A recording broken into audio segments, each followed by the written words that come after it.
All right. So I know there were some questions about the exam. I thought that maybe instead of going over it individually with individual people, it's the end of the semester. Time is of the essence. So I'm going to go over it just right now. There you go for everybody.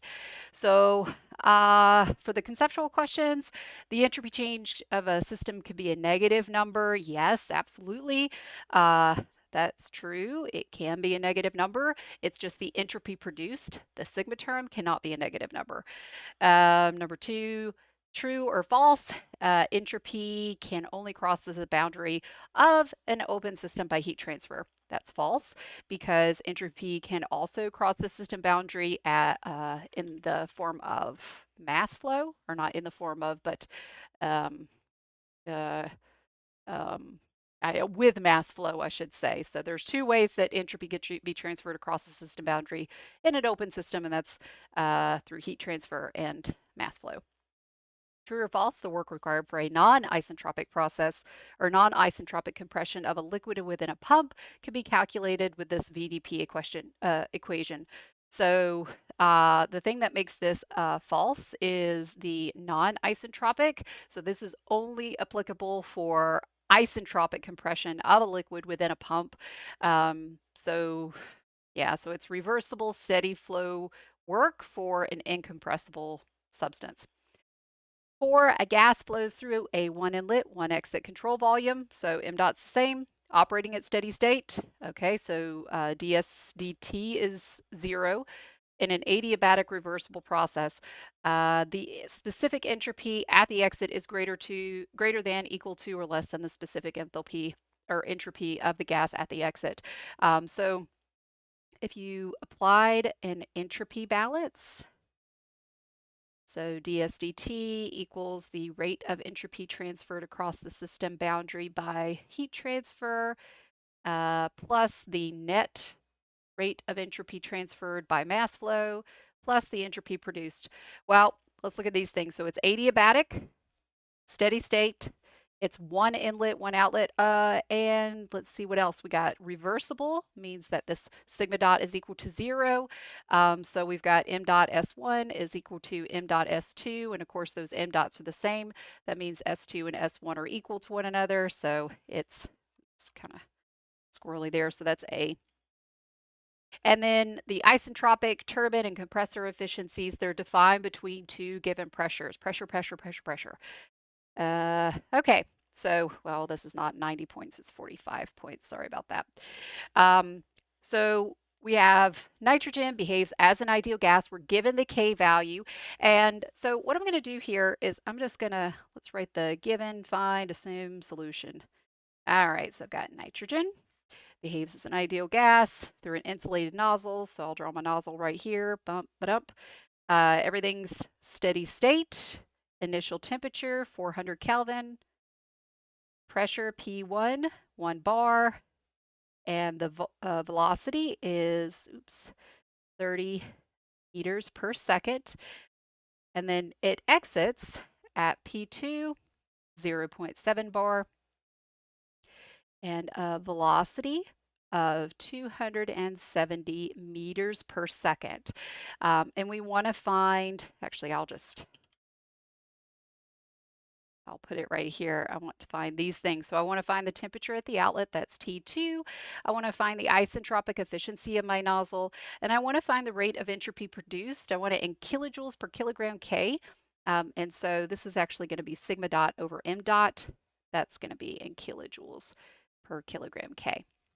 My assumptions, well, for a nozzle, my typical assumption, steady state, Q dot equal to 0, although they told us that it was insulated, so that helped us out. And changes in potential energy are 0, as is my W dot. They also told me I can assume that it's an ideal gas. They said I can assume specific heats are constant because my K value is 1.397. I have a feeling that I am probably going to need, so this is 1.397. I am also probably going to need my CP value. And so for there, you just look in your, let's see, where are we? This is going to be A25, I'm sorry, not A25. I'm having a moment. There we are. Oops. All right, so we have nitrogen and 1.397. Well, if our K value is 1.397, then our CP value is going to be 1.044. So there we go, 1.044. I'm going to write that down right now. CP 1.044 units are going to be kilojoules per kilogram K. All right, so we're all good. So the first thing that it's asking for is to find T2. All right, so let's go ahead.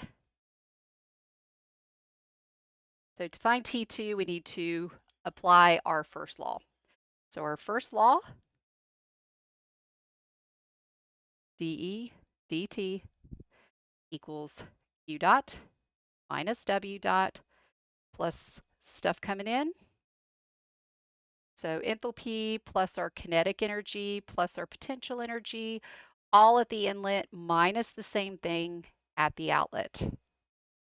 So I'm going to go ahead and write out those kinetic and potential energy terms because the kinetic energy term I'm not going to ignore. However, I can go ahead, let's bring this down here. I could go ahead, oops. Can I erase you? Great, if I could. I guess you're going to be annoying like that. Oh, that's super, super annoying. Super annoying. See if it goes away. Aha. Okay.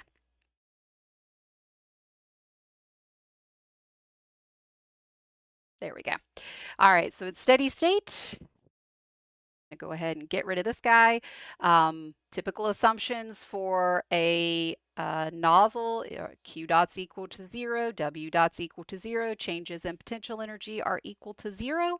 And so I should be left with, I've got the sum of the m dot h's plus the kinetic energy term at the inlet and the outlet equal to one another.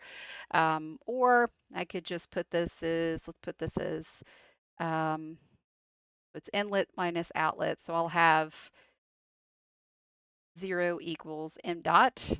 And it's the same m dot at the inlet as the outlet. So it'll be h1 plus v1 squared divided by 2 minus h2 minus v2 squared divided by 2. There we go. I don't like how that's really fat there. All right. So m dot's actually going to go away. And I think I'm going to just multiply both sides by -1. So this becomes h2 minus h1 plus 1/2 times v2 squared minus v1 squared. All right.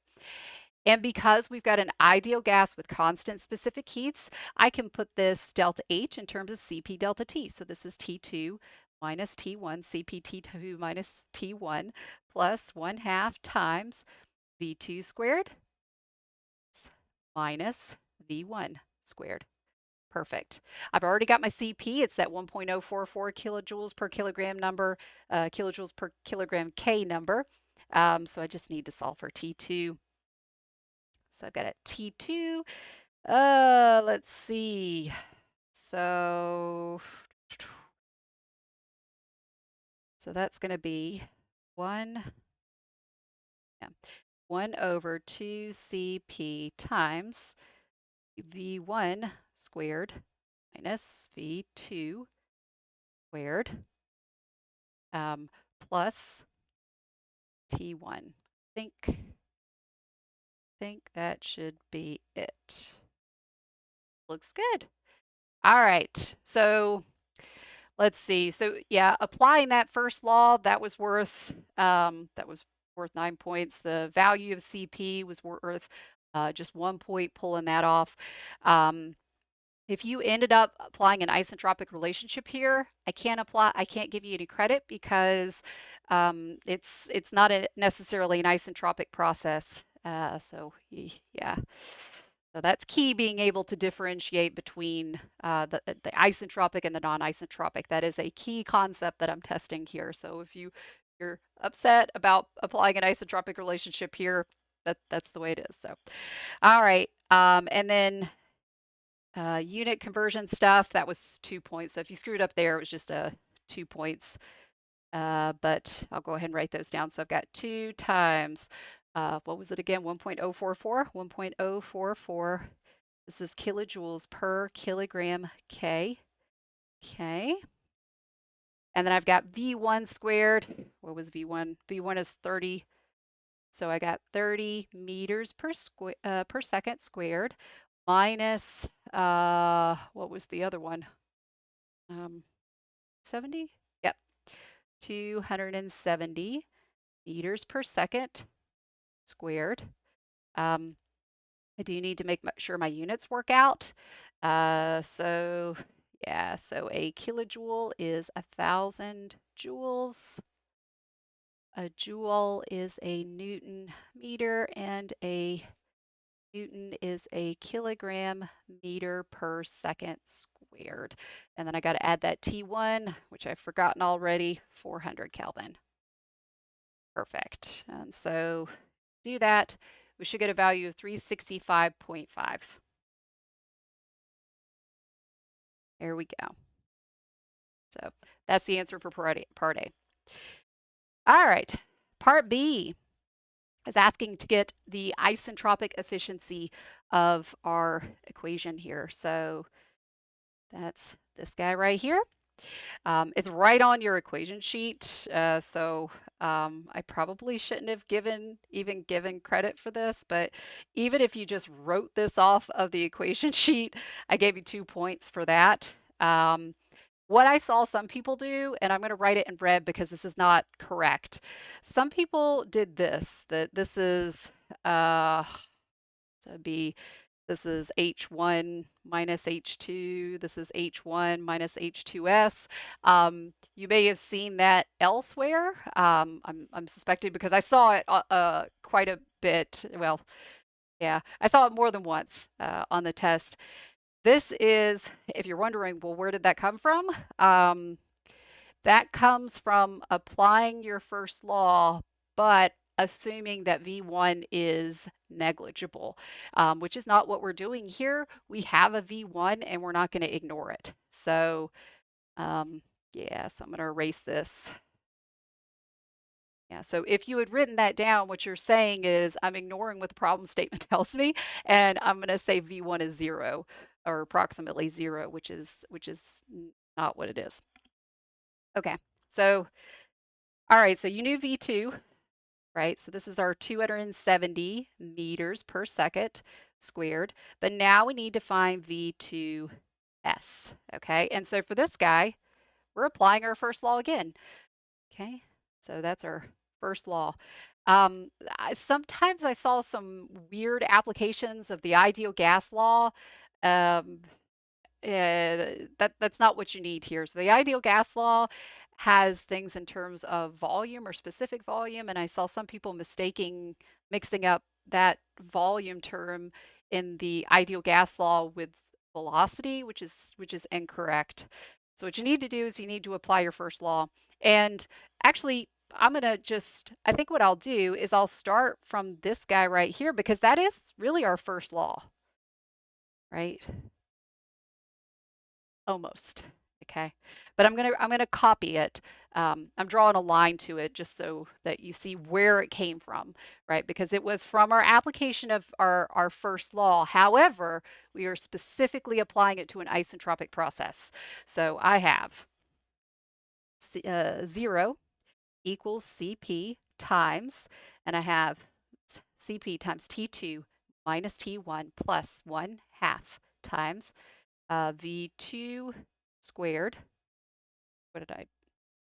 Yeah, I just want to make sure I'm writing V2 squared minus V1 squared.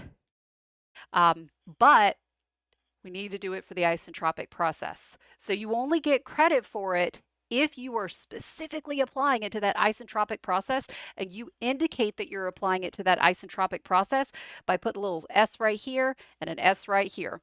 I know it sounds harsh, but that is what I'm testing your ability to differentiate between those two types of processes, isentropic and non-isentropic process. That's key there. All right, so now I got to find V2S. So I'm just going to solve for V2S. All right, so that's going to be, I got a 2 times CP times T2S minus T1 plus V1 squared. And then I got to take the square root of that guy. Okay, so I'm just algebraically solving for it. There you go. Now I got to solve for my T2S. So being able to apply that ideal or the first law to an ideally isentropic process and indicate that that's what you're doing, that is for the isentropic process, that was 10 points. And then applying your isentropic relationship to solve for T2S is another 8 points.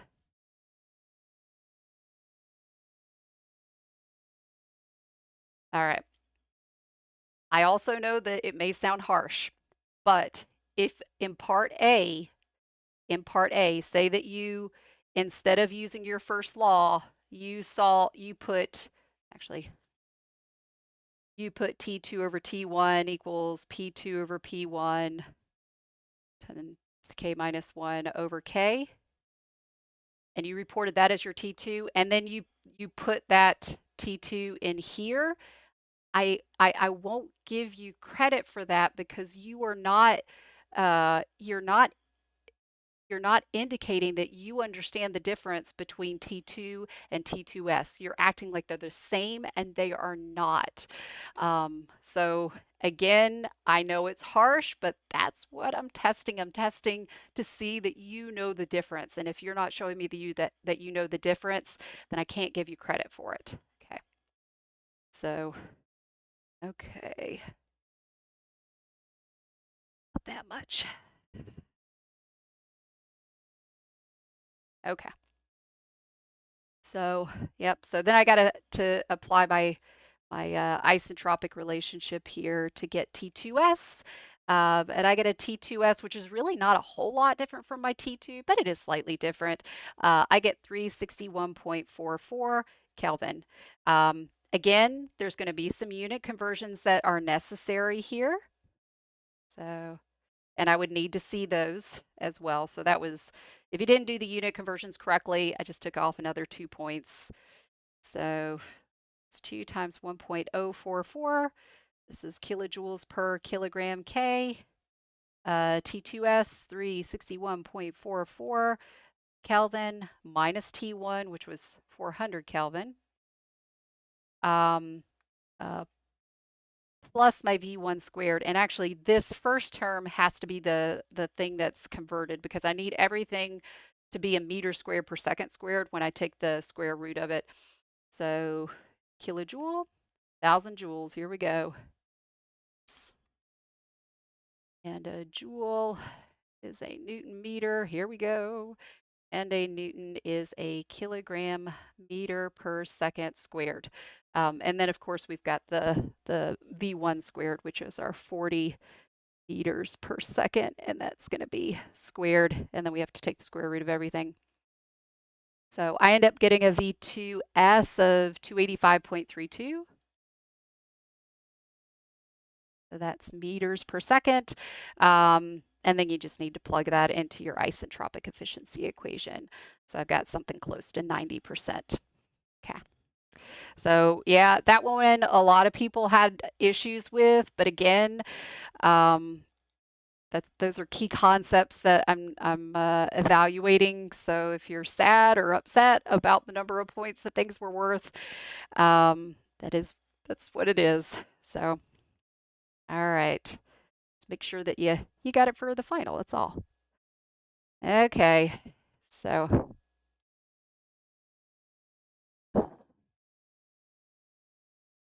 All right.